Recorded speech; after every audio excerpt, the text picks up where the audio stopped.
البلاغ المبين. Assalamualaikum warahmatullahi wabarakatuh mga kapatid. Kasama sa mga dahilan kung bakit pinagbabawal sa atin bilang Muslim ang makipaghalo-belo o makipag-celebrate ng Christmas sa mga non-Muslim ay dahil ito ay may koneksyon sa ating relihiyon. Bakit?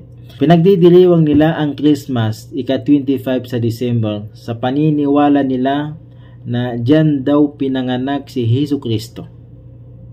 Kung saan si Hesus Kristo sa ating paniniwala ay si Isa ibn Maryam na pinaniniwalaan nila na Diyos, na sa atin bilang Muslim ay pinaniniwalaan natin na si Isa ibn Maryam ay hindi Diyos bagkus siya ay propeta sugo ng Allah subhanahu wa ta'ala.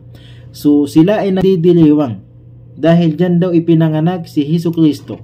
So kahit na tayo ay naniniwala na si Hesus Kristo ay propeta, hindi pa rin nararapat sa atin na ipagdiriwang ang kanyang kapanganakan. Bakit?